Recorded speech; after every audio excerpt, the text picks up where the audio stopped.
Ra-da-da-da-da-doo, Broncos Country, what's up? And welcome back. After a little while, we've had some issues, but we're back. We're back. It's good to be back. You know, I hate taking this time off that we have taken off this year. We've had several different instances where we just haven't been around for a little while, and that's okay. You know, real life comes up. Real life happens, right? So we are back. The Nothing Rhymes with Orange and Blue podcast, the Orange and Blue Network. We are back, baby, and we are ready to talk about the Broncos' victory this last week against the Green Bay Packers, and to preview our second rivalry game against the Kansas City Chiefs in Denver. Guys, this is the Nothing Rhymes with Orange and Blue podcast here on the Orange and Blue Network. Let's go.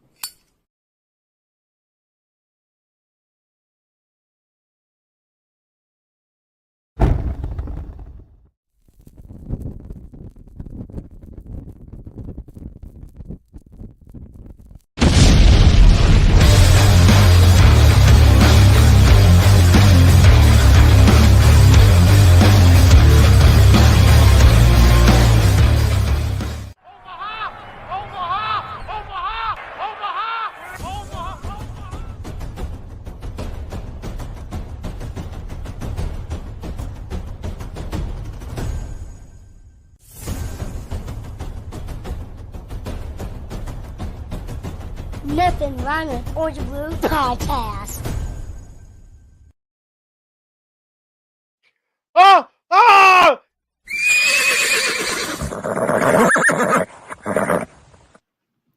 What is up, Broncos Country, and welcome back, Jay.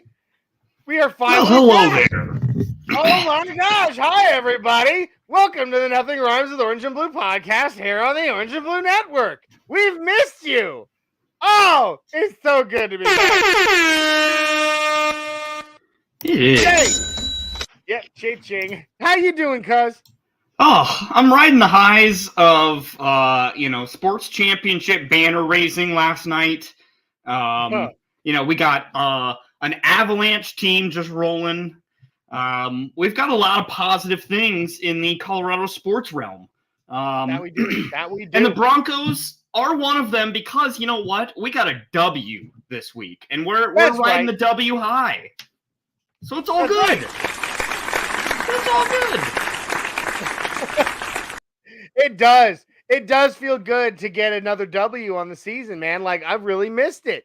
So, Guys, welcome to the Nothing Rhymes with Orange and Blue podcast. I'm Johnny Baki, your host, and joining me, as he always tends to do, because he followed me around so much when we were kids, is my cousin, my childhood best friend, Jay, the Dreamweaver. What's up, cuz? Hello, it's good to see you, man. Yeah, man. Good to be here. We've already got our buddy Ron Samples in the house, Everything Broncos podcast, saying, what's up, Broncos Viking? What's up, buddy? It's good to see you. So, I'm pretty super pumped. It's been a real good week for us as Colorado sports fans. Like you said, Jay, obviously you can see I'm rocking my Broncos shirt, but I'm also having to rep my my Nuggets hat tonight because season opener, Denver Nuggets versus the Los Angeles Lakers. They picked up right where they left off in the Western Conference Finals last season and showed the Lakers who daddy is still. I am Beyonce always. I loved it. It was a great game. There was a few moments, where I was like, shake, there's just got to shake a little bit of that rust off. But for the most part, the Nuggets looked ready to go, back into it. No, they did. Nikola Jokic played like 36 minutes, like a crazy amount that you would not expect someone of his caliber to play on opening night. But we treated that as that's not just another regular season game. Last night was an event, a ceremony. It was a who's who courtside of the game, Colorado sports celebrities. It was just an overall celebration of Colorado sports last night. Oh, it absolutely. was just so nice.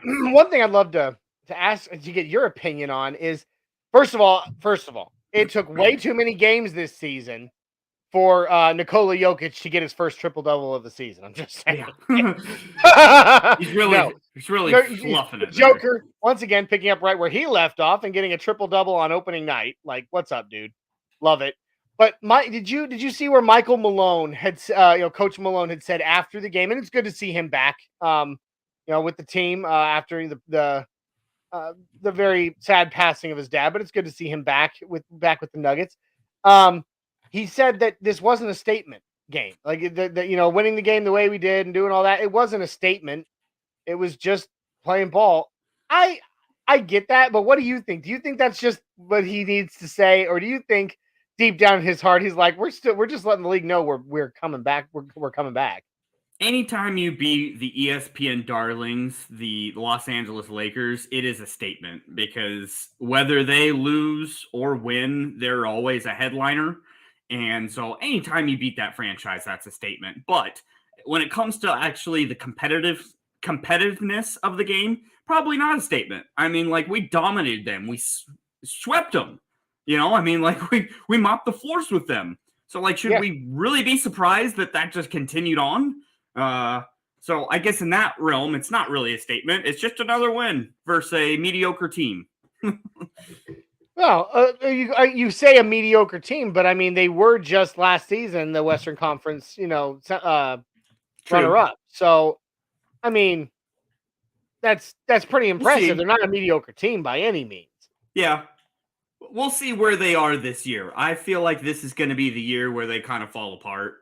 I mean, LeBron James is now in his 21st season. There's only one player in the NBA that's played that has actively been a player longer than him. Yeah, and Anthony Davis. AD, he showed his true colors second half with a 0 of 6 for 0 points performance. He is a ghost. He's getting old, man. Like, people don't want to admit it, but he's getting old. He's getting tired, and let's face it, he was having to face down Joker all night. So that was rough for him.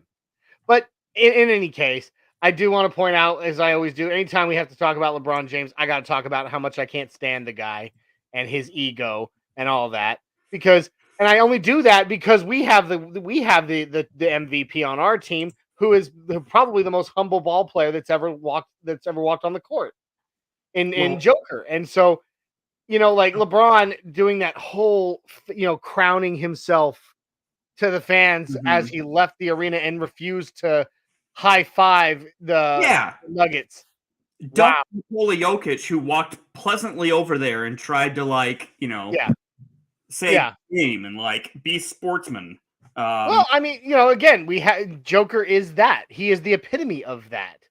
Yep. And like you said, I mean, LeBron he's a child, man. Like, he is.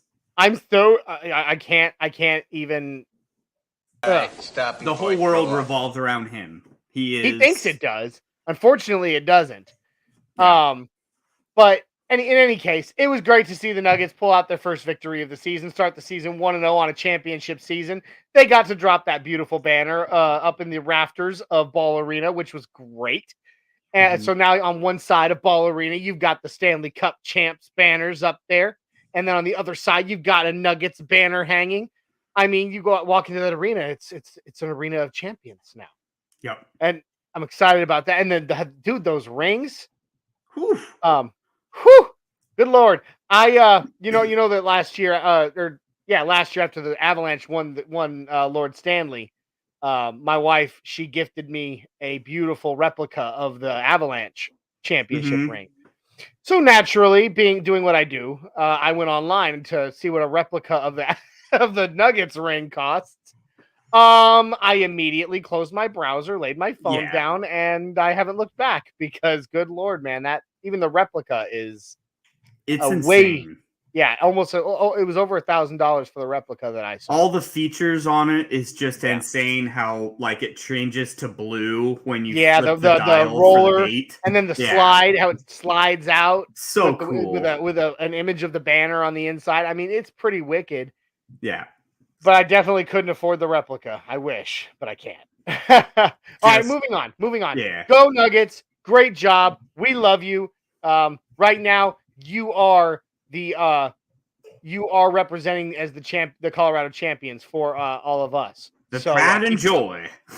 Keep it up. You know, real quick, I do want to say one last thing about the Nuggets, and I believe it was Stephen A. Smith the other day. I was when him and some of the other analysts on one of the shows he was on, because that guy's everywhere, right? I can't remember what show it was, but I believe it was Stephen A. Smith who predicted a dynasty from the Nuggets. Just the other day. I don't know who's going to stop him. I mean, I'm just saying, like, another team. Okay, this is a guy, you know, Jay, that I am not a big Stephen A. fan. I don't really care much for the guy, for his, just his attitude and everything. And he was down on the Nuggets for so long. And he was even down on the Nuggets for over half of last season. And now he's sitting here going, "Oh, the Nuggets are going to repeat." In fact, the Nuggets are going to be a dynasty. That's 3 wins, man. Like 3 back to back to back. That's a dynasty. I mean, there is no one in the West. We'll see what happens in the East, but there's no one in the West to compete. Like, Phoenix is a farce. I don't believe in all that mumbo jumbo at all. Kevin Durant is a old skeleton of himself. So once again, who's your daddy? Well, I mean, okay, everybody talks like KD is still the most elite, but he's bounced from team to team for 6 seasons. Like, he's been on 6 different teams over 6 different seasons. Yeah. There's a reason for that. And it's not because he costs too much money anymore. It's because they see a future without him. And he's not a winner. He's proven we gotta move on. Like you said, also congratulations to the Avalanche, who are on a pretty fantastic tear through the early weeks of NHL play. 6-0. Yeah, I know. Quite the tear, man. I've gotten to enjoy several Nashville Predators games already this season.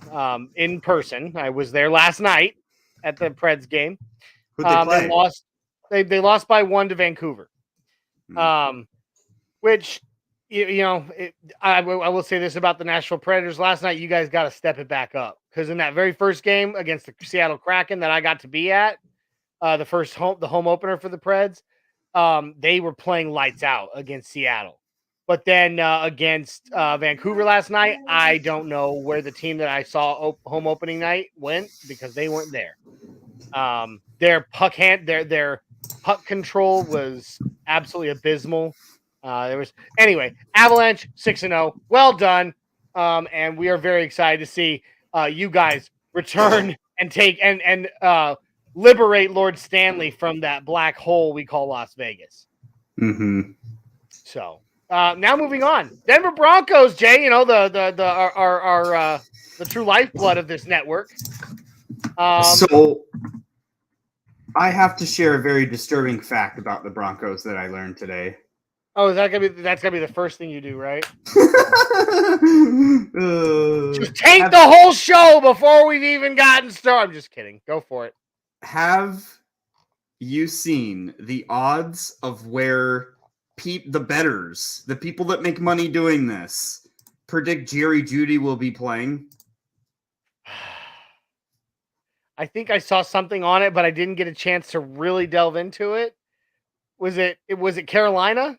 No. Was it? I don't. Then I don't. Help me out here. The Kansas City Chiefs. Ew! No. And it makes a lot of sense, honestly. Jay, stop.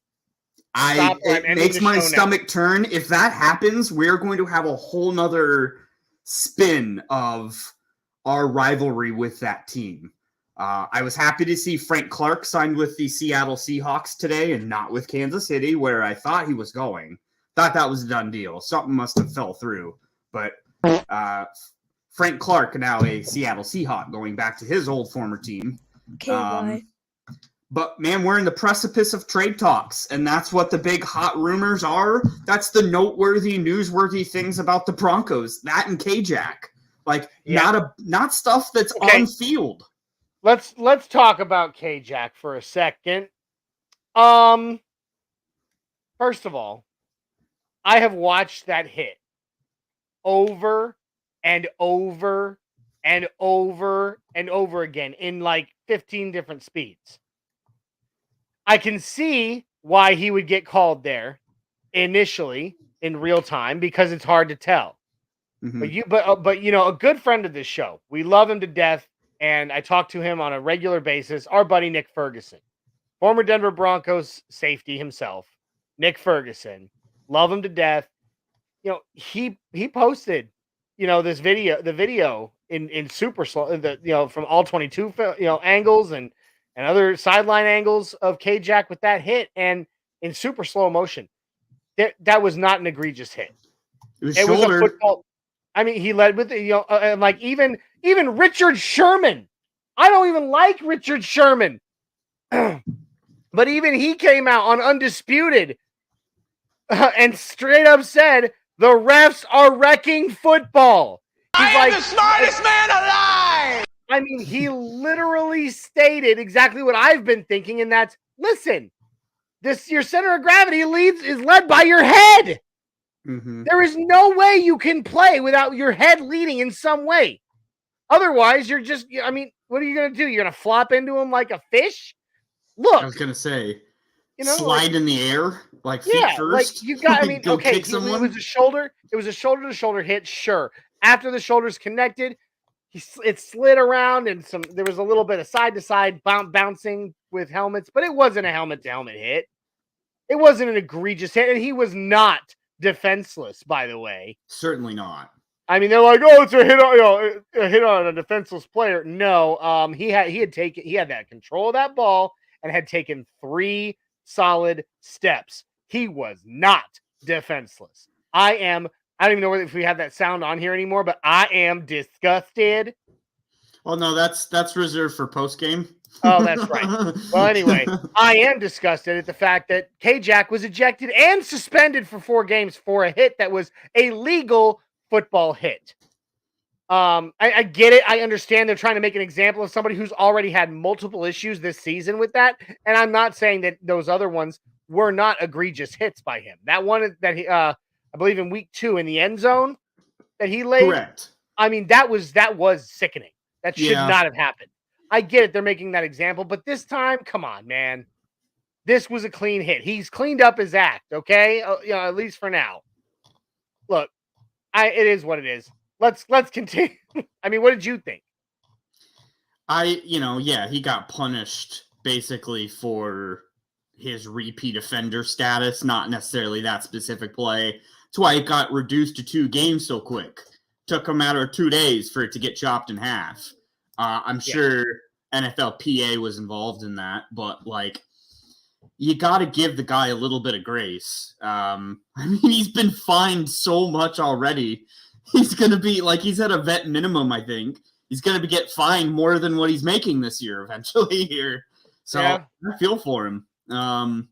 Again, he laid out a hit that was a righteous hit. Yeah.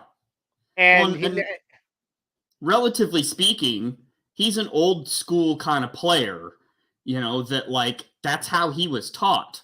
Like that, he's of that same like of that kind of safety. And there's only so much of something that somebody's been practicing forever and ever and ever that you can just pull out of them. It's called classic conditioning. Like you've done it one way for so long. Sometimes even if you've been actively trying to work parts of that out of your game, out of whatever, and that's in anything in life, not just on the football field. If you're going to have it come out every now and then, because that's what you know. So I agree with you 110% on that one, Jay. I mean, a great example of that from me back in my, a lot of people remember I used to be a 911 dispatcher. Back during my 911 dispatch days, I switched agencies. I went from being a police dispatcher to being fire and EMS. And at that point, I wasn't taking 911 calls anymore. I wasn't actually working for 911 directly. I worked for the fire department. I can't tell you how many times, even 2 years after I had left the actual 911 agency, I once in a while would answer the phone and be like, 911, what's the location of your emergency? Because it was what I was trained in. Muscle memory. It is. And look, I feel for K-Jack, but I guess if he hadn't laid out those other hits earlier in the season, this probably would have been let go. But Yep. the NFL wants to make an example. So I guess make your example, but you're being pretty unfair about it right now. Otherwise, let's talk about the rest of the game. Because we weren't, because of our extenuating circumstances that have held us out for a couple of weeks, we were not able to have a pre or post game show. And I do want to apologize to everybody tonight that we are not on Facebook right now. We are not live on Facebook. We are live exclusively. Well, not exclusively. We are live on YouTube and we are live on X. Because for some weird reason, the service we use, StreamYard, is having some technical difficulties with their connection to Facebook right now. And their IT teams are trying to fix the problem. But for now, we are just YouTube and X. And that being said, since I mentioned it, I'm gonna go ahead and segue with that right here. And if you have not already, please, if you like what you see and if you like what you hear, like, subscribe, share, comment, guys, get in there, help us out. We're a couple of really, we're a network of die-hard Denver Broncos fans. At their best, at their worst, it doesn't matter. We will always be bringing you Broncos content. Please like, subscribe, and share. Hit that thumbs up. Hit that notification bell so you know when we go live. Also, make sure you follow us on our social media on both Facebook and on X. And as you see below Jay there, you can catch the audio version of every one of our podcasts everywhere you would catch your favorite podcasts. Via Apple, Google, Spotify, iHeartRadio. We're on all of them. So please, guys, show us some love because we want to show you love too. All right. And Jay, I heard we have some new merchandise in our store right now that we haven't had before this. Yeah. A little birdie that looked a lot like you told me that. Yeah. So not only that, but there are 2 days left at 25% off of everything. So you can just hit that little redeem button. I mean, that's a nice little bonus in itself. Well, bam, shabam, dude. Absolutely. But what you're alluding to is we've got this nice little new apparel button. And this isn't new, I don't believe, but I was going to highlight some pillows. Those are some nice throw pillows. You can throw at your significant other. You can throw at children. I throw it a lot of places. They look like good pillow fight type of pillows. But onto the new apparel. We do have new shirts. They are the Champion shirts, unisex t-shirts, Champ Sports. These look to be some snazzy t-shirts. Premium shirt, if you will. So go check out the new and improved t-shirts that we got there going on the merch store. Yeah. Which you will find the link to the merch store below in the bio. So make sure you give that a click. You make sure that you give that a click and go show the world that you love the Orange and Blue Network and that you are a member of the Orange and Blue crew. So I like this real quick going back before we're kind of done with the whole K-Jack talk, but I do want to bring this up. Ron Samples popping back in saying they won't do the Jerry Jeudy to KC trade. That's where Frank Clark wanted to get traded back to KC. That way the Broncos just released him. I tend to agree. I understand like the betting odds and all that, but I don't think the Broncos, even with some of the boneheaded mistakes that have been made recently, like hiring Vance Joseph to be your defensive coordinator, I don't think Sean Payton or George Payton would be stupid enough to take a very talented wide receiver like Jerry Jeudy and trade him to your currently your biggest rival. Yeah, that would be the dumbest thing you could do. If they would have to be over the top in trade compensation compared to the next for real, offer. like you'd have to be talking like 2 1s and a player, in my opinion. No, maybe not. But you get my meaning. There. You get my meaning. What I'm saying is, it would have to be exorbitant for them to consider trading in conference. Yeah, that way, or in division. I mean, it would be a stretch. I've heard the Carolina thing too. I know Carolina. I've heard that a lot. Was off, definitely active in trying to find a number 1 wide receiver. Yep. I mean, who don't knows? know. We'll see. We'll see. I mean, there's what is today? The 25th, yeah? Yep.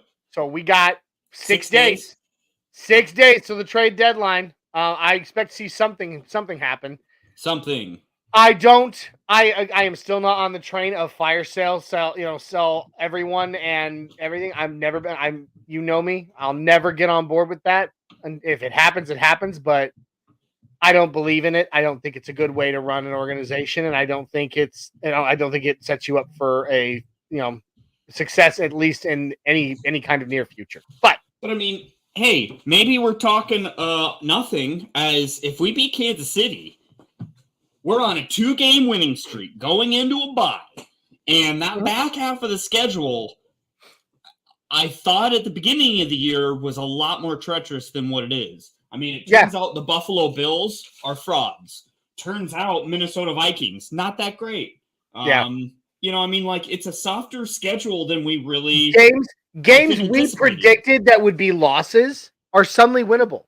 And the games that we predicted were going to be easily winnable have been our losses. Like, are you scared at all about the Cleveland Browns at home? I'm not. I'm not scared about the Cleveland Browns at all. Deshaun Watson, who? What? Yep. What's their saying out there in Cleveland? Is it who dat or who day? No, that's Cincinnati, isn't it? That's right. That's New Orleans. Who dat? And then who day is Cincinnati. Yeah. I mean, I've never understood either one of those, but that's anyway. Talk. But seriously, Deshaun Watson has been silent. Can we talk just for a second? Then back to Broncos.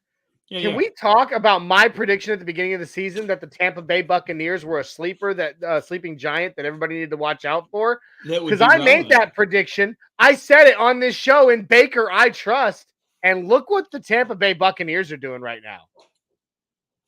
It's true. It's very true. I didn't have as much confidence in Baker as you, obviously, but he's doing very well with the talent that he has around him. He's a very good manager. A very good manager. He's a game manager. He's not a gunslinger by any means. Yeah. I mean, he's got talent around him. All right, so let's talk a little bit more about the win against Green Bay. Not the most beautiful win I've ever seen, but a win's a win. One other stat that I learned today, which was crazy. It didn't feel that way, but apparently we blitzed a season high 46%. Yep. This last game. So we did. Vance Joseph brought the house against and that's what we thought he was going to be doing all season. Yeah. Yeah. Season high blitz rate on this last game.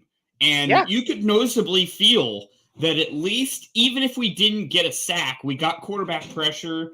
We got them desperate enough to, have Love fall out of the pocket and roll out. Like, we got some movement. We didn't let them dictate our play on that side. Not at all.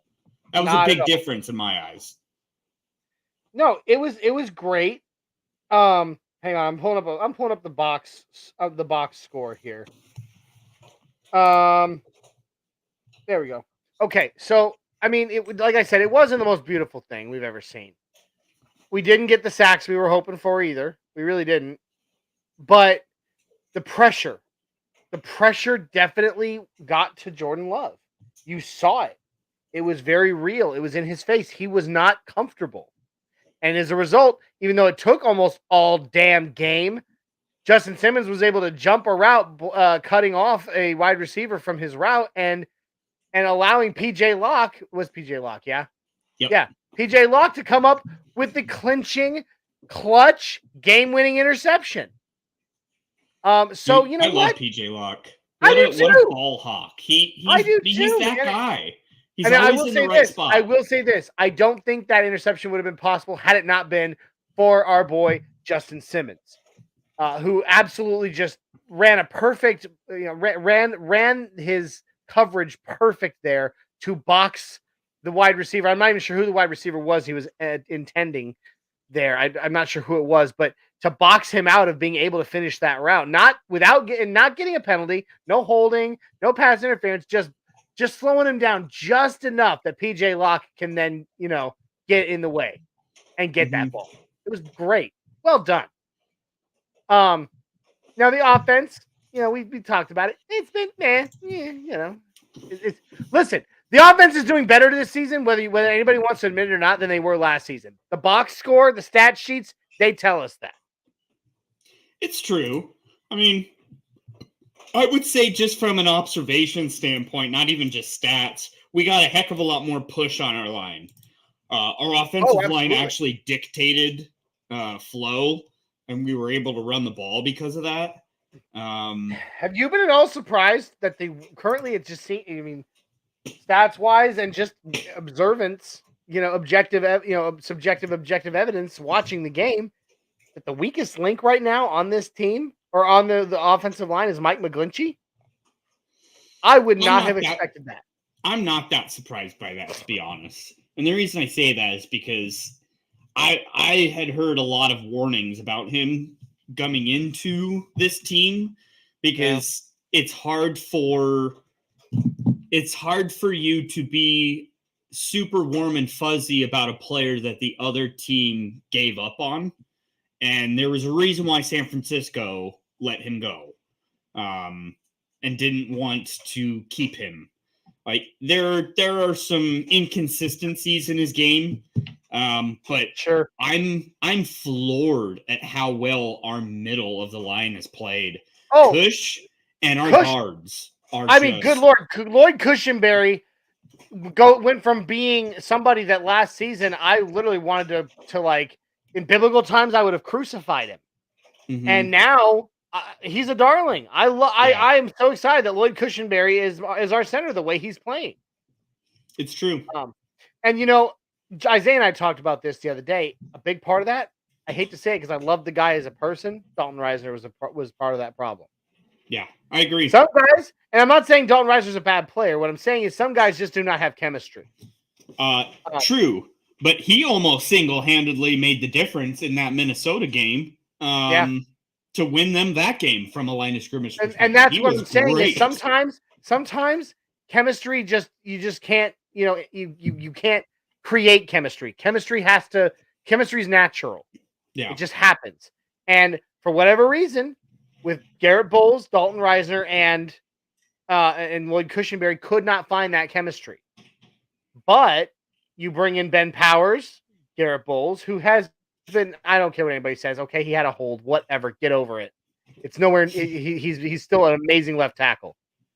The three of them have had great chemistry together now, and it's changed Cush's game in a lot of ways. So well done for him. Mm-hmm. Can I ask you, Russell Wilson? I'm still very impressed with how he's been playing. At least definitely compared to last season. Do I think?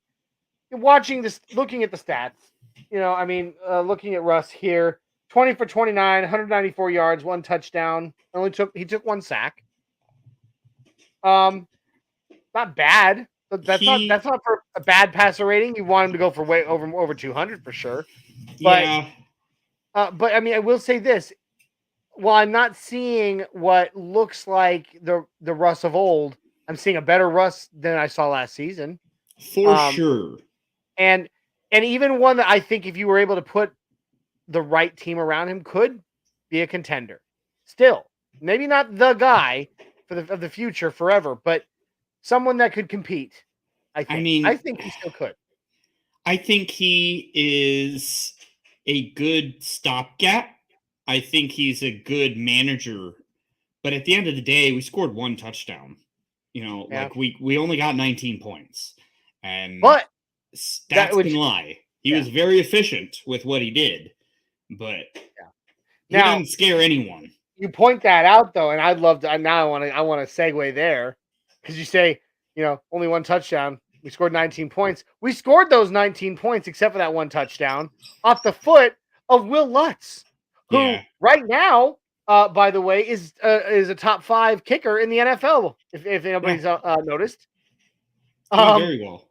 So. Dude, 4 field goals. One of them, the clutch game, game sealing winner from 52 yards. Well done, bud. Good job. We in Broncos Country applaud you.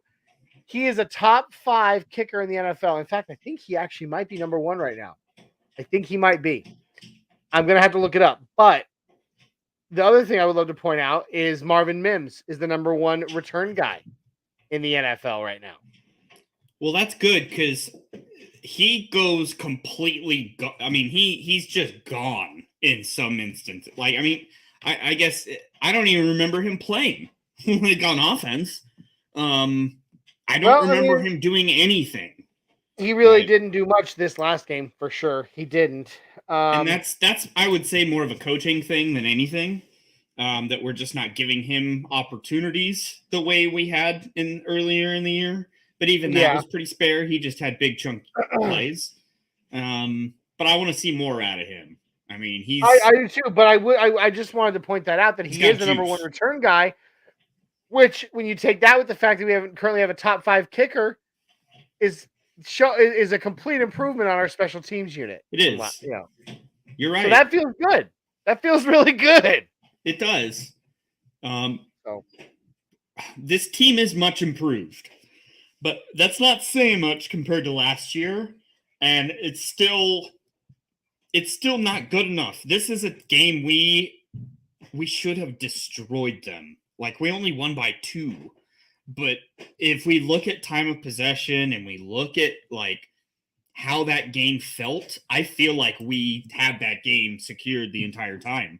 Like, I just kind of felt like that was our game. And we barely won by 2 points. You know, it's just, I'm just left wanting a little more, even in successful times. Even though those are few and far between, we just leave so much meat on the bone.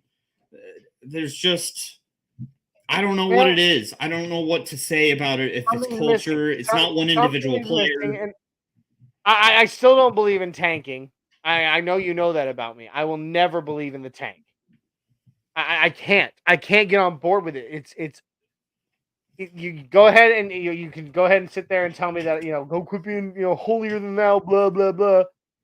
But I have too much integrity to be able to support, in my opinion, like the kind of integrity that I believe in, to support playing badly on purpose. And by the way, there's a lot of people on social media talking about the tank, tanking for Williams, that talk about Russell Wilson tanking for Williams. And I'm like, why would a guy intentionally tank to bring in his replacement? Yeah, why? That's stupid. That's the dumbest thing I've ever heard. Go get out. Like, you don't even belong in football talk. Like, that's a stupid. Would you seriously intentionally go out there and perform badly at your job so they'd go hire somebody to replace you? Would you do that, Jay? Russell is literally playing for his football career right now, because I think he truly now understands that the writing's on the wall, that this is probably his last, undisputed starting job. I doubt he goes to another team and is, deemed starter week 1. And if he is, it's for a developing quarterback behind him. Because that's just not who he is anymore. Yeah, I agree with you there. Now, do I think that's necessarily going to happen? Then he would go somewhere and not be the starter? No, I think he still got it. I keep saying that. But I do not believe in tanking. And I know, at least I feel, based on everything I've seen from guys, from Sean Payton as a coach, from the guys around him, from guys like what's our special teams? Not Ben Kotwicka, but Mike Westhoff. Guys like Mike Westhoff. Those are not the kind of guys that are gonna sacrifice their integrity for a tank. They're not. They want to win. Period. True. We've got a veteran coaching staff. So then that's kind of counter. Yeah, that's not the kind of maybe a young coaching staff like a Mike McDaniels led coaching staff might believe in doing something like that. I'm not saying they are. don't misquote me there. I'm saying young, like a Mike McDaniels coaching staff, because he's got a young staff over there. That would be the kind of staff I think would be, at least age-wise, that would be a little more in line with doing something, as in my opinion, as dirty as tanking for a player, tanking an entire season and ruining, and putting another dark spot onto a historic franchise franchise's history for the sake of getting a certain player. Yeah. But I do not think a veteran staff like this would be that. I don't. I can't believe that. So I refuse. Besides, we'd have to with the win against Green Bay, we proved we're not trying to tank, because right now, like, we can't afford. If you were really trying to tank for a player like Caleb Williams, you're not going to go out there and win a game against. No. You're not. You're going to throw it, and they didn't, and that was obvious. They played. Speaking of winning, look at this guy, the man, the myth, the legend, the ultimate winner. Took him for freaking ever. Sorry, guys. As you can see, I'm still in my work clothes. So it's been a no. Busy We day. don't want your. Do you work as the Cape Crusader or something? We do not want your apologies. You were not here on time to co-host the show. So now you are in purgatory. Okay? I'm kidding. I love you. It's good to see you.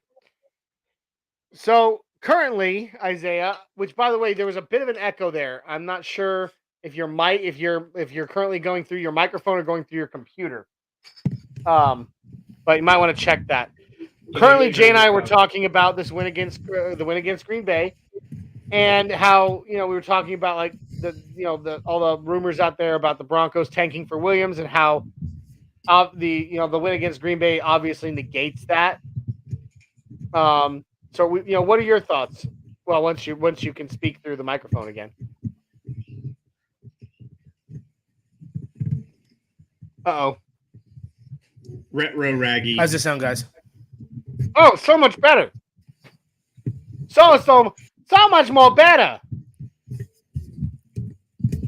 You good? All right. How's this sound? Now, can you guys hear me?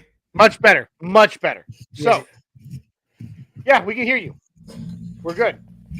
All right. So, what we're talking about, before we move on and talk a little more about the Chiefs game coming up this weekend, we were talking about the win against Green Bay, how there's still that narrative out there about the Broncos tanking for Williams, and how, in my opinion, I hadn't gotten Jay's 2 cents on this yet, but I will.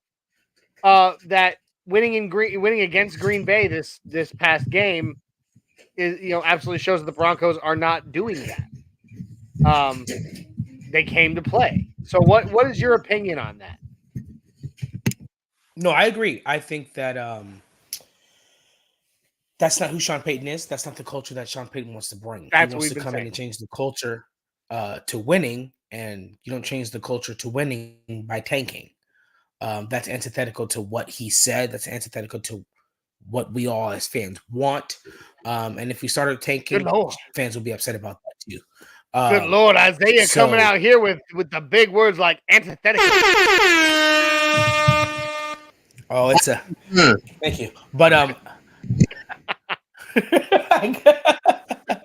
antithetical.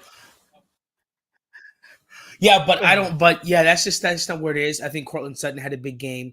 Jerry Jeudy's looking like he's starting to warm up. It's starting to look like the team is starting to gel and mesh together. We got our starters back on defense, and we've seen the last few games. We're one of the best red zone defenses in the last few games in the NFL. We've always been a really good red zone defense, but since our starters came back, Josie Jewell came back, Purcell, Simmons came back, the big communicators, the green dots. And shout out to K-Jack, because K-Jack held it down, being the only safety there. I mean, he got fined or whatever the case may be, but he's had a couple interceptions, and he held it down for the secondary until Justin Simmons got back, and we saw the gelling. I saw Josie Jewell and Alex Singleton laying some monster hits out there. DJ Jones had a couple tackle for losses. So it's like they're starting to come together. They're starting to come together, and now we're at home with Kansas City, and like I told you, Johnny, we're gonna start a run. Sean Payton keeps Isaiah. Yeah, I didn't tell you that, Jay. Isaiah predicts very similar to, who did you compare it to? Isaiah, the 2017 Saints. Was that who it was? No, it was the last year Lions or the 2014 Panthers. That's who Sean Payton compared the Broncos. Isaiah's predicting a Broncos run. starting with this last game. Well, Isaiah, I had mentioned that the back half of the schedule does not look as daunting as it did at the beginning of the year. Like Buffalo, whoop-de-doo-dah, Minnesota, whoop-de-doo-dah, Cleveland. Like, these are things that I thought, oh, those are easy losses at the beginning of the year. Not so much. Not so fast. Not so much no more. Mm-hmm. No, Jay's right. Jay's right. I mean, Buffalo seems like a powerhouse. But they've been a little inconsistent this year. They're winning the games that they're supposed to win, but they're losing the games they're supposed to win as well. And I think with Kansas City coming back a second week in a row, second time in 3 weeks, this time at home. This time the offense we have a little bit more confidence. We got a win. We got our first win at home. We're starting to gel. We're starting to communicate better. And I think going into Kansas City coming here, I think we beat the Chiefs this week. We beat the Chiefs. We cut that record, and then we go into the bye. I'd love to point out, go into the bye good, and we come out with Buffalo. Yeah, real quick, I'd love to point out that I would love to bring up this comment real quick by our good friend Ron Samples over at Everything Broncos podcast. He says fans right now, and this is going back to the tanking topic, but he says fans are selling their game tickets because the Broncos won. Our good friend Nick Ferguson was talking about that. Isn't that just shows like who the real fans are? Because like seriously, are you so angry that we didn't intentionally lose to a team like Green Bay that you're going to sell your tickets now because you're pissed off? Is that really a thing? Well, and newsflash, Caleb Williams is not that great. I know we have him on some huge pedestal, but like he is not a can't miss. Like there are things about Caleb Williams that are unsettling to me. So like they're still. What's the no name one of that should be kid? upset about a win. Yeah, what's the name of that kid? The guy who's kind of like currently predicted second. Well, that's who Ronald Samples wants right here, Drake May. Thank you, Drake May. That's who I was. Agree with him. Yeah, I think he's a better. I think he's a better prospect. I think he's a better all-around quarterback. Yeah, but again, whatever. We're not listen. We are not getting the first overall pick. Well, We're not. Here's the thing, guys. You want to see. No. You want to see who the fair weather fans are? If we beat the Chiefs, they'll be back after the bye week. If we beat the Chiefs, the same fans that are selling their tickets because we won are going to be the same fans that buy those tickets again after we beat the Chiefs. After we snap that record and we beat the Chiefs going to the bye week, those fans will be back. How many times have I said it on the show, you guys? You fan the way that you want to fan, but in my opinion, if you can't stand with us when we're at our worst, don't you dare stand with us when we're at our best. It is that simple. There it is. Ron says the Broncos need Drake May. I mean, I don't know if I feel that way. I've already openly stated my faith in Russell Wilson on this team, but no. Shador was courtside last night, so let's get him going. Sign me up. Oh, real quick, you talking courtside? I forgot to bring it up when we were talking about the glorious win of our Denver Nuggets last night. Did you see what MPJ walked in to the arena wearing last night? What he wore into the tunnel? He was rocking a signed Peyton Manning jersey as he walked onto the scene.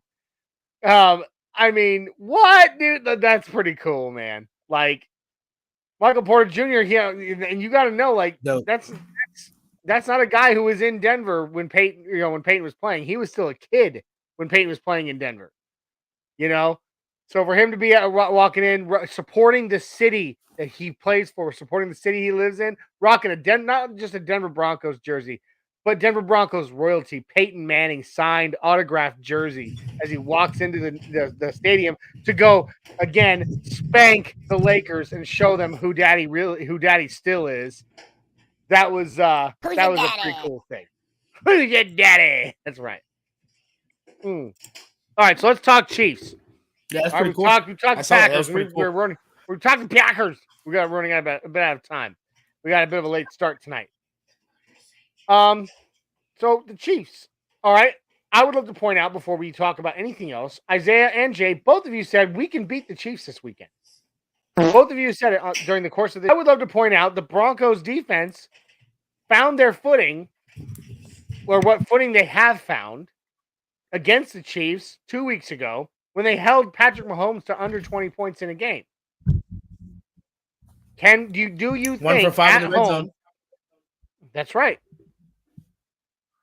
Do we think at home in Denver we might be able to keep that trend going and keep him under 25? Do you think we can keep Patrick Mahomes under 25 in Denver? I want to see a blitz rate above 40%, the same way we just did against the Packers. You said it against the Packers, it was 48, right? Yeah, I believe so. Something like that. But I want to see the house being brought. I know that that's kind of counterintuitive for Mahomes because he loves going off script and he loves doing all that sidearm crap. But I would say that's what you should do. I agree with you because yes, he loves doing that. But and he may do it this many times, but there will come a moment when he has to improvise and he's going to screw up because of it. I mean, I'm just saying improvisation can never be perfect. It doesn't happen Absolutely that way. Not. Great, I love making all my other life parallels to things. Great example of how improvisation can never be perfect. Jay, you and I used to watch this show together as kids and teenagers. Whose Line Is It Anyway? Loved Whose Line, right? Like, old Whose Line, when Drew Carey was the host, right? You remember that time Ryan Stiles was on the floor doing something. He crawled on all fours, was doing his improv, shattered the neon lights across the front of Drew Carey's desk with his head by accident. Again, you can do it perfect improvising. You can improvise great for a while, but eventually you're going to make a mistake. So I like that point you're making. Bring everything and the kitchen sink at Patrick Mahomes because eventually you're going to fluster him, in my opinion. What do you think, Isaiah? I agree. And I think what this comment says, the Jets just traded Mecole Hardman back to the Chiefs. So that's something that we have to worry about this upcoming Sunday to replace Justin Ross. So that's going to be interesting. But yeah, I agree. A high blitz rate. What I don't want Vance Joseph to do what he did the first game or the first half of the season and go straight into a zone or a soft zone. No, you got the best defensive back in the NFL, Fabian Monroe. And I'm looking at this, Fabian Monroe, who replaced Damari Mathis. He had a 47.9 passer rating when targeted. He had a pass breakup and a 47.9 passer rating when targeted. So now we have a cornerback who's consistent, a veteran, opposite of PS2. When's K1 Williams coming back? And then we have Jaquan. He's not doing well. He's not this season. Yeah, he's gone. So a news report came out. Mike Kliss confirmed it 2 days ago, Jay, I believe, that they were hoping he'd be back, but the foot problem he was having has persisted and has not gotten better, and he had to undergo another foot surgery that I think actually took place on yesterday, I think.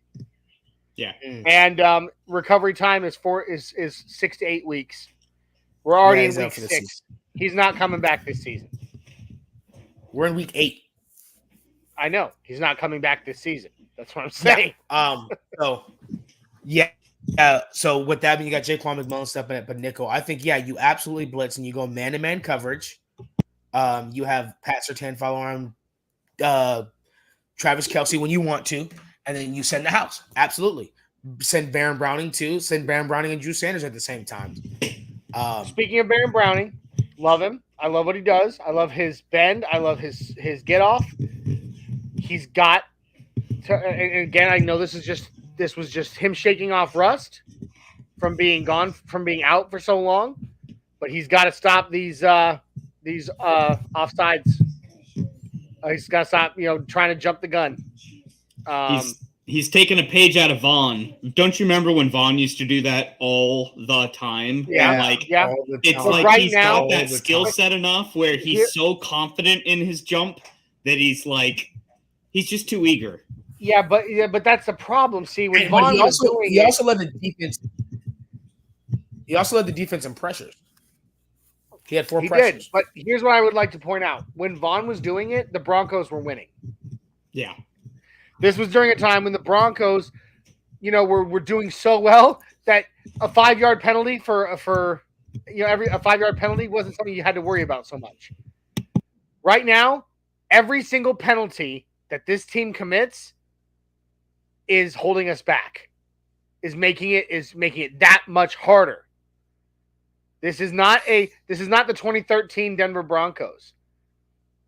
This is not the 2015 Denver Broncos. Right now, penalties are killing this team. We are literally the most penalized defense in the NFL as of this week. That has got to stop. Yeah? Yeah? Agreed. And they're getting it on this growth. They're getting better. They're getting better. It seems like they're starting to gel with. It seems like Vance Joseph has his. It's going to be interesting to see Vance Joseph's packages. Pause. But it's going to be interesting to see his defensive packages that he throws in there against Patrick Mahomes. Now that he has more options with Baron Browning and he's got all his healthy players back. And I don't know about you guys. I would love to see Vance Joseph bring a strong NASCAR package a couple of times at Patrick Mahomes. That's what she said. Okay. I mean, I think Jay that's what she sent me over the word package.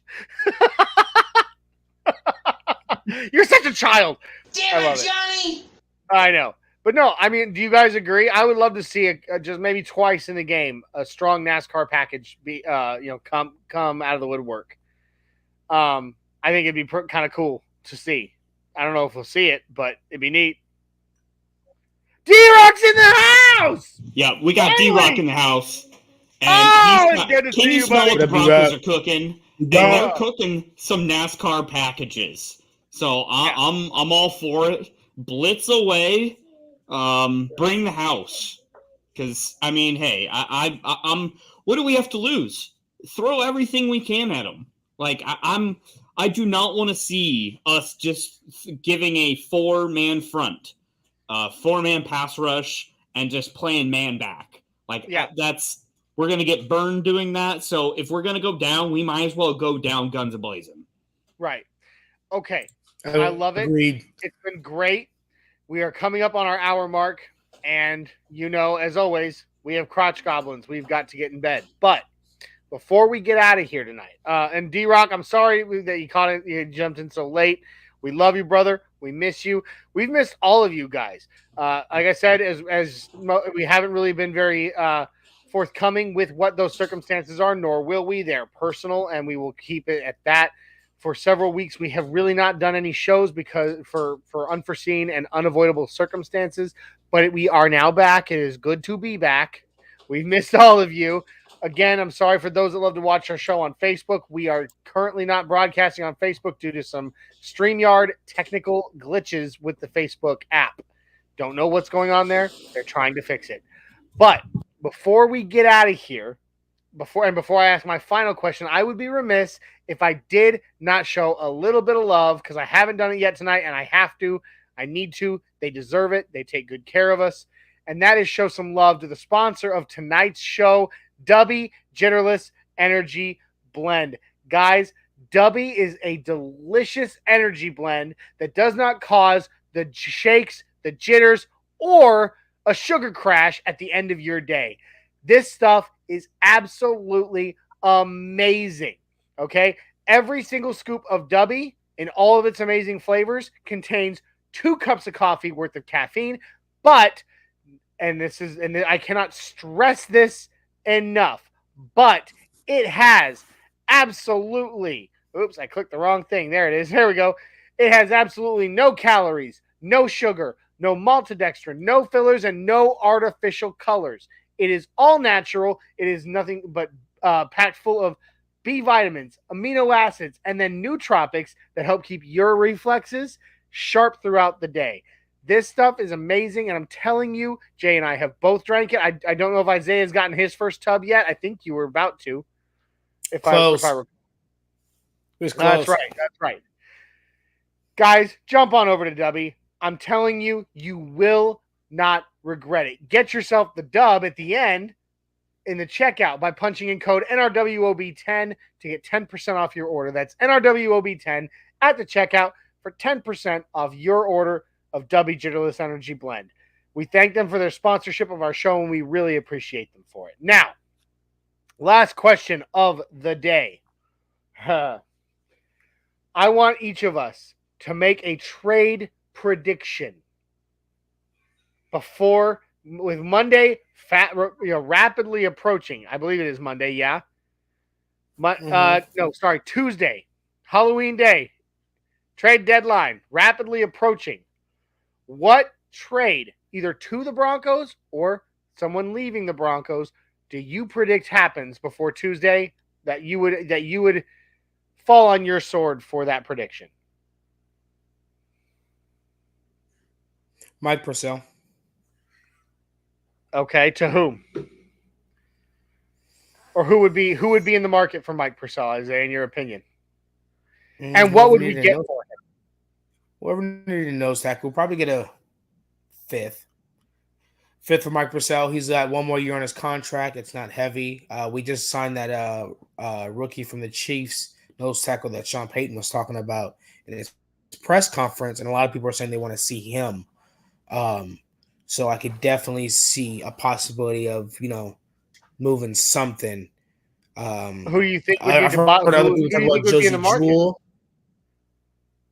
Anybody who needed a nose tackle. I mean, a nose tackle for a fifth round, a veteran nose tackle who's got a cheap contract, and his experience I don't think that could be anybody. So AFC or NFC, definitely not in the AFC West. But I've heard Josie Jewell, but I don't think Drew Sanders is ready yet. I don't think any of our linebackers are going because I think they're good together, and I don't think Drew Sanders is ready yet.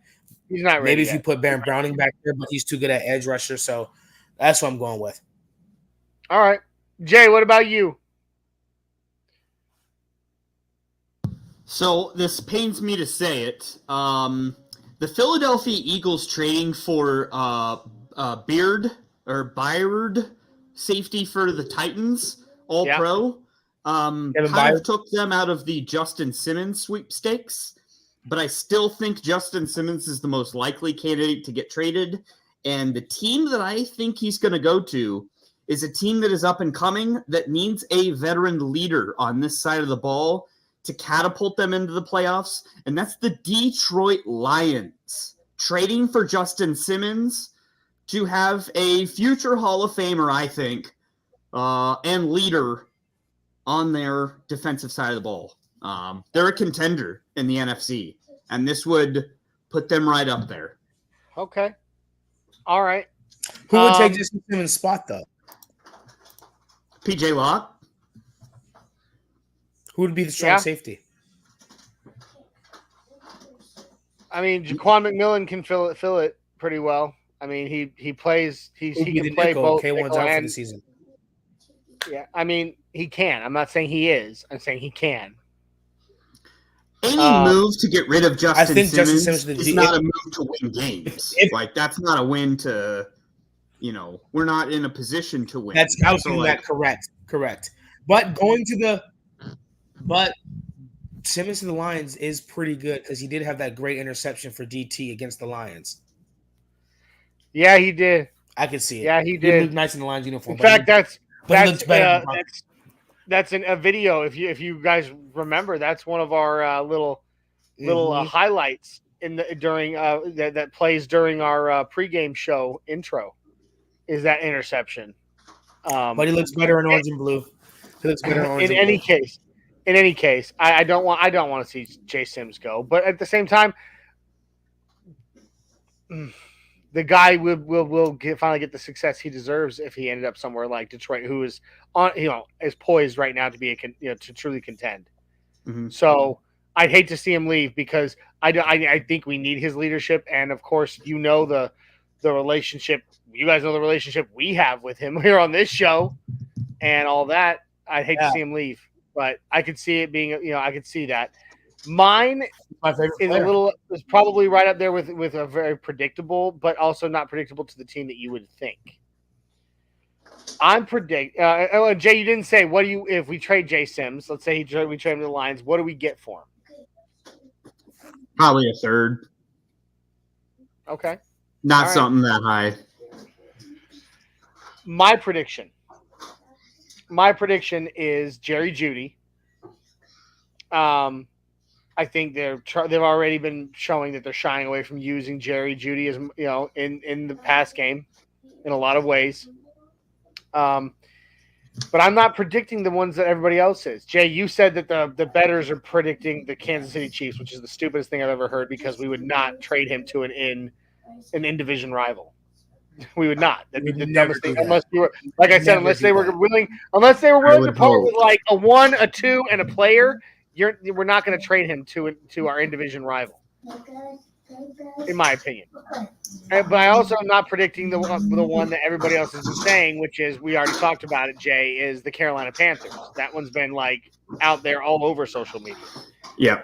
I predict Jerry Jeudy to the Patriots. Boy. I mean, we all know that Bill Belichick, playing both the role of GM and head coach, he loves to make exorbitant and random trades.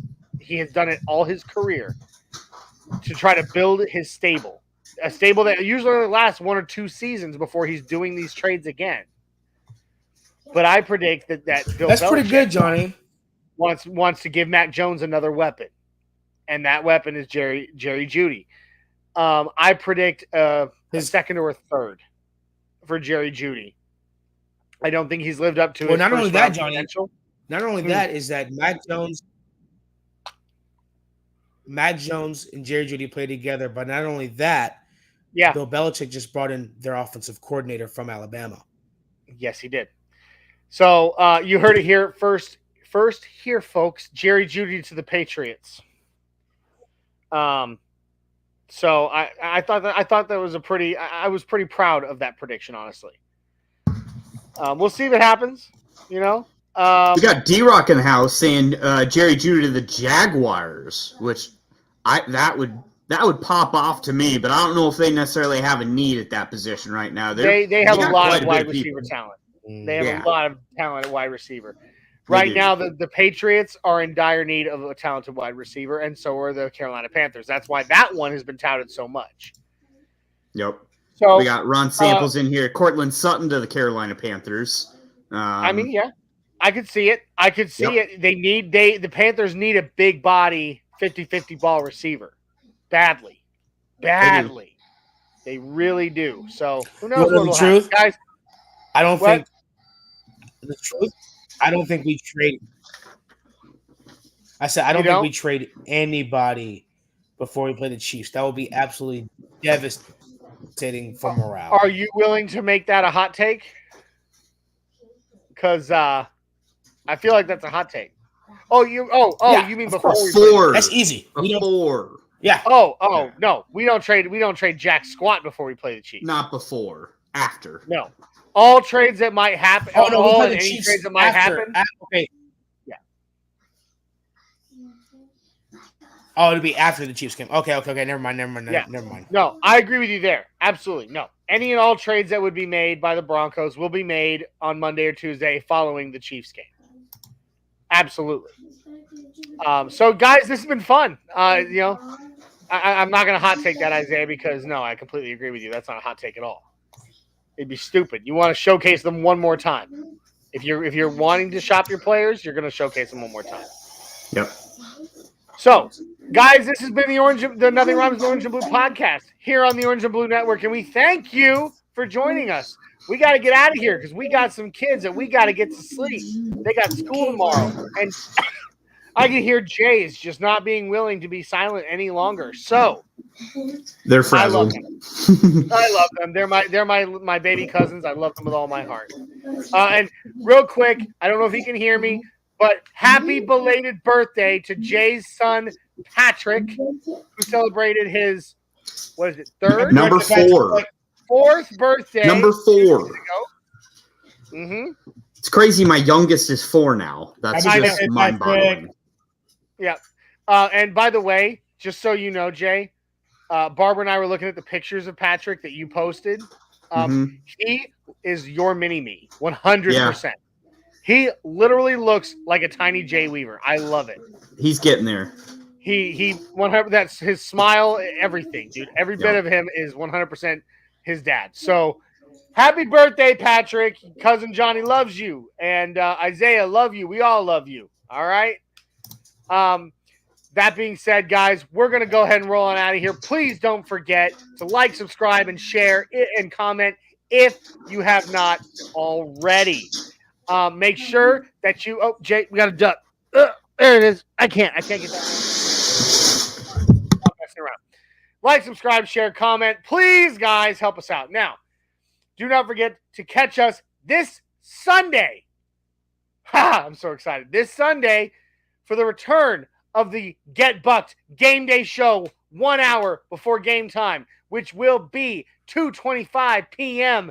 Mountain Time. So 1 hour before, catch us in our game day pregame show. We're going to have a lot of fun. We're going to talk food. We're going to talk bets. We're going to talk Broncos.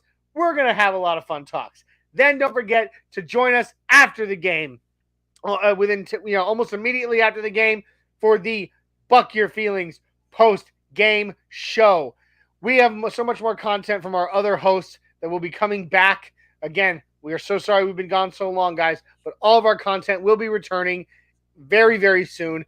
And so be on the lookout for that. We appreciate all of you for joining us. And guys, I am so pumped. I'm actually pumped after this win against Green Bay for the game against Kansas City. I think we can do this. I really do. Now we just got our boys got to buckle down and make it happen. It is that simple, right? Let's make Taylor cry. That's right. Oh, and thank you. I put this, you can read it in our bio. I actually put this in our bio. We at the Orange and Blue Network do not give a good hot damn if Taylor Swift is in attendance. We don't care. Okay? All the Swifties out there, all the brand new football fans because Taylor Swift is dating a football player, we don't care. All right, stop. Don't talk to me about it. Don't even bring it up. Okay? This is football. Serious? I do want to, last part of that subject. Did you guys see what Al Michaels said as to why, when he was asked why he didn't talk about the Taylor Swift Travis Kelce connection during Thursday Night Football with the Chiefs? No. Al Michaels literally said on record, because this is football, not E! Network or Access Hollywood. Good. Al Michaels is old enough to just not give two hoots, so I'm sure he said that exactly how he felt. My children have arrived. It is definitely time to get out of here. So, guys, hey, you are in the way of the camera. We are live right now, guys. You guys ready to help me out with a mile high five? Yeah. All right, guys, let's get our hands out for a big mile high five. Woo! We love you, Broncos Country. We love you, Orange and Blue crew. Thank you, and let's ride.